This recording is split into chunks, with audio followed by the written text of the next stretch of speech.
बच्चों welcome to Bingo man study. तो आज से हम शुरू करने वाले हैं class 10th science SST and mathematics का क्लास, जो कि अलग अलग दिन में होगा और बहुत ही कम समय बचा हुआ है अभी आपके 2025 बोर्ड एग्जाम को। तो मैं गारंटी लेता हूं कि मैं जो भी क्वेश्चन पढ़ाऊंगा वो आपके बोर्ड एग्जाम्स में बहुत बहुत इंपॉर्टेंट भूमिका निभाएगी। और यहाँ पे सबसे बड़ा पॉइंट ये है कि सिर्फ हिंदी मीडियम नहीं, इंग्लिश मीडियम के बच्चे भी अपनी पढ़ाई कर सकते हैं। मैं फरवरी तक तो इंपोर्टेंट क्वेश्चन का लिस्ट पढ़ाऊंगा, उसके बाद मैं क्लास 12 और क्लास 11 क्लास 10 का फुल सिलेबस फुल कोर्स करवाऊंगा, वो भी फ्री ऑफ कॉस्ट। यहाँ पे किसी भी तरह का आपको फी या कोई चार्ज नहीं लगेगा। तो चलिए शुरू करते हैं। साइंस का पहला क्वेश्चन, अवतल लेंस को अपसारी लेंस क्यों कहा जाता है? देखिए बच्चों, ये क्वेश्चन कई बार पूछा गया है और बच्चे उसको जवाब नहीं दे पाते हैं। मैं अपने लैंग्वेज में आपको समझाना चाहूंगा। देखिए यहाँ पे इंग्लिश मीडियम वाले बच्चे भी पढ़ सकते हैं। Why is concave lens is called diverging lens. Diverge का मतलब फैलने वाला, अपसरित हो जाना। तो अवतल लेंस को अपसारी लेंस इसलिए कहा जाता है क्योंकि जब मान लीजिए ये आपका क्या है, अवतल लेंस। अवतल लेंस को हम कैसे पकड़ेंगे, कनकेव मिरर को हम कैसे पकड़ेंगे, कैसे समझेंगे? तो जिसका पेट धसा हो, ठीक है, वो हमारा क्या हो जाएगा, अवतल लेंस। और जिसका पेट उगा हो वो हमारा क्या हो जाएगा, उत्तल लेंस। तो यहां पे अब तो अवतल समझ गए, जिसका पेट धसा हो, ठीक है। तो ये देखिए इस प्रकार से होगा। अब इस पे जब प्रकाश की किरण पुंज, प्रकाश की किरण पुंज मतलब बहुत सारी किरणें एक साथ जब जाएंगे, इसे टकराएंगे, तो सभी एक बिंदु पे आकर के इकट्ठा होंगे, ठीक है। और वहां से अगर हम एक इमेजिनरी लाइन खींचे तो ये अपसरित हो जाती है, यानी फैलती हुई प्रतीत होती है, डाइवर्ज हो जाती है। इसी वजह से कनकेव मिरर को डाइवर्जिंग लेंस भी कहते हैं, सॉरी कनकेव लेंस को डाइवर्जिंग लेंस भी कहते हैं। मतलब अवतल लेंस को अपसारी लेंस भी कहा जाता है। तो इसका कथन आप समझ गए कि प्रकाश जो किरणें हैं वो क्या होती है, फैल जाती है, अपसरित हो जाती है। इसी वजह से अवतल लेंस को अपसारी लेंस कहा जाता है। तो यह डेफिनेशन है लिखा हुआ, अवतल लेंस से होकर जाने वाली प्रकाश की किरण पुंज, ये सारी क्या है, किरण पुंजें हैं, ये सभी क्या हुआ, इस पर टकराने के बाद रिटर्न बैक एक बिंदु पे आई और वहां से अगर हम देखते हैं तो ये फैलता हुआ प्रतीत होता है। इसलिए इसको हम लोग क्या बोलते हैं, अपसारी लेंस कहते हैं, है ना। इसलिए अवतल लेंस को अपसारी लेंस भी कहा जाता है। यानी the beam of light passing through, ये सारी क्या बीम ऑफ लाइट है, पासिंग थ्रू कनकेव लेंस, जब कनकेव लेंस से गुजरने का कोशिश करता है concave lens, diverge so a concave lens is also called diverging lens. ठीक है बच्चों, तो उम्मीद करते हैं आपको समझ में आया होगा। चलिए दूसरे क्वेश्चन पे चलते हैं। बहुत ही इंपॉर्टेंट क्वेश्चन है बच्चों, कई बार एग्जाम्स में आया है और ऑब्जेक्टिव में तो ये आपको बहुत बार आता है, अक्सर इससे रिलेटेड क्वेश्चन रहेगा, इसलिए आप इसको तैयार कीजिए। हम 100% बोल रहे हैं कि हम जो भी क्वेश्चन पढ़ाएंगे, ये नहीं कहेंगे यही आएगा, लेकिन जो पढ़ाएंगे वो आने के चांसेस बहुत ज्यादा होंगे। तो यहां क्वेश्चन है, प्रकाश का परावर्तन किसे कहते हैं, इसके नियमों को लिखें। What is reflection of light, right it's law. देखिए अपने अंदाज में इसको समझाने का कोशिश करते हैं। कोई ऐसा एक प्लेन मिरर है, ठीक है, उस पर क्या हुआ ना कि एक लाइट आई, ठीक है, एक लाइट आई, तो उसका नाम हम लोग रख दिए इंसिडेंट रे। जो लाइट आ रही है और उस सरफेस पे टकराने के बाद जो रिटर्न बैक हुई उसको हम बोलेंगे रिफ्लेक्टेड रे। क्या बोलेंगे, रिफ्लेक्टेड रे, यानी आपतित किरण, परावर्तित किरण। अब उन दोनों के बीच में एक लाइन होता है जिसको हम बोलते हैं अभिलंब, ठीक है। तो यही है प्रकाश के परावर्तन की घटना। क्या है, प्रकाश के परावर्तन की घटना, ठीक है।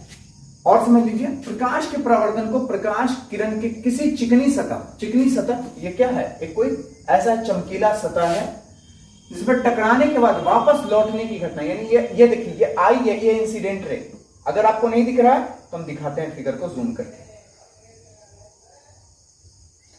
ये क्या है आपका, ये जो देख रहे हैं ये आपका इंसिडेंट रे है, और ये जो देख रहे हैं ये आपका रिफ्लेक्टेड रे है, ठीक है बच्चों। तो ये इंसिडेंट रे यानी इस पे आई और टकरा के जाने की जो रिटर्न बैक होने की जो घटना होती है ना, इसी को हम लोग बोलते हैं प्रकाश का परावर्तन। ठीक है बच्चों, कोई दिक्कत नहीं होगा। अब देखिए इसके बीच में ये अभिलंब है, तो अभिलंब आपतन यानी कि आपतित किरण और अभिलंब के बीच के कोण को हम बोलते हैं आपतन कोण कहते हैं। क्या बोलते हैं? आपतन कोण, जिसको हम आई से रिप्रेजेंट करते हैं। किससे रिप्रेजेंट करते हैं बच्चों? आई से रिप्रेजेंट करते हैं। उसी प्रकार से अभिलंब और परावर्तित किरण के बीच के कोण को हम बोलते हैं परावर्तन कोण, जिसको हम आर से रिप्रेजेंट करते हैं। ठीक है बच्चों, तो उम्मीद करते हैं आपको प्रकाश का परावर्तन समझ में आया होगा। अब इसके कुछ नियम को समझ लेते हैं। नियम को भी हम यहीं पे समझ लेंगे। एंगल आई जितना ये होगा उतना ही एंगल आर भी होगा, यानी एंगल आई इक्वल टू होता है आपका एंगल आर। तो ये तो पहला लॉ है। दूसरा लॉ ये कहता है कि आपतित किरण है ना, परावर्तित किरण यानी incident ray and reflected ray, और साथ में जो नॉर्मल है ना अभिलंब, ये तीनों एक ही तल में होंगे। एक ही तल मतलब एक ही सतह के ऊपर होगा। ठीक है बच्चों, तो ये दो नियम है। तो आपसे अगर ऑब्जेक्टिव में पूछे प्रकाश के परावर्तन के कितने नियम हैं, तो आप बोलिएगा दो नियम है। अगर आपसे लिखने को बोले तो आप लिखिएगा एंगल, पहला नियम में लिखिएगा कोण आई बराबर कोण आर। कोण आई होता है इंसिडेंट, है ना, एंगल ऑफ इंसिडेंस, और उसी तरह से आपका जो कोण आर होता है उसको हम बोलते हैं एंगल ऑफ रिफ्लेक्शन। कोई दिक्कत नहीं होना चाहिए। अगर किसी तरह का डाउट है तो आप पूछ सकते हैं, कमेंट बॉक्स में कमेंट कीजिए। किसी तरह का हमसे भी गलती अगर हो जाता तो आप हमें समझा सकते हैं। तो चलिए चलते हैं नेक्स्ट क्वेश्चन पे। ये क्वेश्चन हमने करा ही दिया, बता दिया है अभी, जो हमने बताया वो यहाँ पे लिखा हुआ है, तो आप लोग इसको उतार भी लीजिएगा। जो हम लिखा रहे हैं उसको आप कॉपी में जरूर लिखा कीजिए, इससे आपका राइटिंग स्किल बनेगा। साथ में याद जिनको नहीं होता ना, उनको याद करने की क्षमताएं रिटर्न आ जाएंगी। ठीक है, हाय हाय हाय हाय, देखिए यहां क्वेश्चन बहुत इंपॉर्टेंट क्वेश्चन है बच्चों, बहुत इंपॉर्टेंट है। अवतल दर्पण के दो उपयोग लिखे हैं। Write two uses of concave mirror. देखिए बोला तो दो ही है, लेकिन यहां पे हम बहुत सारा लिखा दिए। चलिए देखिए, एक तो टॉर्च में अवतल दर्पण का यूज करते हैं, सर्च लाइट में, वाहन में, वाहन का हेडलाइट जो गाड़ी का होगा। देखिए उत्तल दर्पण क्या होता है ना, कि उसमें जो हम लगाएंगे लेंस, वो जो दर्पण लगाएंगे, जो शीशा लगाएंगे, वो उसको फैला देता है। और ये क्या करता है ना, एक ही जगह पे रखता है उसको, एक पॉइंट पे। जैसे बहुत बच्चा है कि बोलेगा क्या कि नहीं, सोलर जो रोड लाइट, स्ट्रीट लाइट लगा रहता है, उसको आप उत्तल दर्पण में क्यों ले लिए? तो फिर अगर बाइक का हेडलाइट होता है वो भी तो फैलाता है। नहीं, देखो आप ध्यान से देखना, तो बाइक के लाइट से, हेडलाइट से लाइट निकलती है, फैलती भी है, लेकिन देखिएगा आप अगर गौर से, तो बीच के एरिया में बहुत ज्यादा लाइट होगी। वही चीज आप चले जाइए स्ट्रीट यानी रोड वाले जो भी लाइट लगे हुए हैं उनमें, तो आप देखिएगा वो फैलता हुआ रहेगा, किसी एक बिंदु पे नहीं होगा। बात समझ में आ रहा है?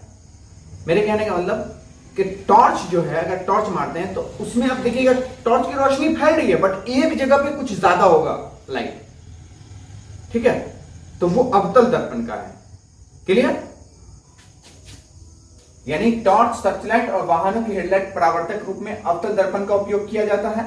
उसके बाद दाढ़ी बनाने में भी हम अवतल दर्पण का ही उपयोग करते हैं, ताकि मेरा चेहरा थोड़ा बड़ा दिखे और इजिली हम दाढ़ी बना सकें। ठीक है, अब आते हैं कुछ इसमें, देखिए यहाँ सोलर कुकर में भी किया जाता है अवतल दर्पण का, क्योंकि अवतल दर्पण का काम क्या है, तो सारा एकदम सारे के सारे लाइट आएंगे, इस पर टकराएंगे, टकराने के बाद किसी एक पॉइंट पे आकर के उसको रख दिया जाएगा। क्या था, अभी तुरंत आपने पढ़ा है, इस प्रकार से हमने बनाया था अवतल लेंस। अब ये तो मेरा प्रिंसिपल एक्सिस हो गया। कोई एक लाइट आई, यहां पे ऐसे टकराएगी और वो रिटर्न यहां आ रही है। ठीक है, ये यहां टकराई और फिर ये रिटर्न यहां आ रही है, यानी इस पॉइंट पे आ रही है। क्लियर? अब ये फिर इस इमेजिनरी लाइन खींचेंगे तो ये फैलता हुआ दिखेगा, वो अलग बात है, लेकिन एक बिंदु पे आकर के मिलेगा ना। तो इसमें क्या हुआ ना कि सन से जितने भी लाइट आए वो सारी इस पे टकरा रही है, यानी इस प्लेट पे टकराएगी, और वो प्लेट से टकरा करके नीचे इकट्ठा देगी, ताकि वहां से गर्मी हो और सोलर कुकर यानी कुकर में हम आराम से कुछ बना सके। बात समझ में आया? सारे प्रकाश को, अवतल दर्पण का उपयोग क्या है ना, सारे प्रकाश को लेके आया और इकट्ठा एक पॉइंट पे दे रहा, ताकि वहां पे हीट जनरेट हो जाए। ठीक है बच्चों, तो उसमें भी हम लोग अवतल दर्पण का यूज करते हैं।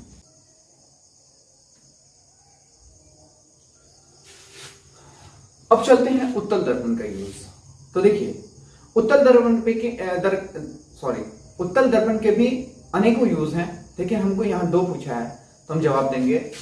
मोटर गाड़ी के साइड मिरर के रूप में हम लोग उत्तल दर्पण का यूज करते हैं। आप देखे होंगे मोटर गाड़ी में जो दर्पण लगा हुआ होता है वो छोटा होता है, और वो इजीली यहां आपको हम जूम करके दिखाएंगे तो आप देखिएगा ये जो मिरर है ये बहुत छोटा है। ये आपकी गाड़ी में ना एक छोटा सा पार्ट है। इस गाड़ी में भी आप देख रहे होंगे यहां पे मिरर दिख रहा है, यहां दिख रहा है, लेकिन ये छोटा मिरर इस पूरे एरिया को कैप्चर कर रखा है।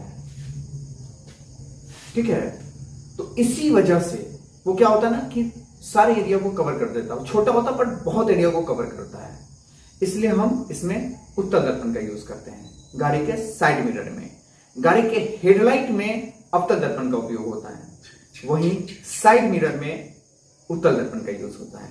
ये याद रखना है आपको। सड़क के किनारे लगे स्ट्रीट लाइट में ये जो आप देख रहे हैं, इन सब में जो देखते हैं नीचे शीशा लगा हुआ है वो सारा किसका है? उत्तल दर्पण से निर्मित है। क्लियर? किसी तरह का डाउट हो आप जरूर कमेंट में पूछिए। अगर हमसे कोई गलती हो जाती है तो भी आप हमको बताइए, ताकि मैं नेक्स्ट गलती ना करूं। और अगर ऐसा लगता है कि हम अच्छा पढ़ा रहे हैं तो प्लीज लाइक एंड शेयर कीजिए, जरूर सब्सक्राइब कीजिए या नहीं कीजिए, बट लाइक एंड शेयर जरूर कीजिए। और ऑल द बेस्ट आप सबको 2025 बोर्ड एग्जाम के लिए। हम तैयार हैं, आप भी तैयार हो जाइए। Thank you.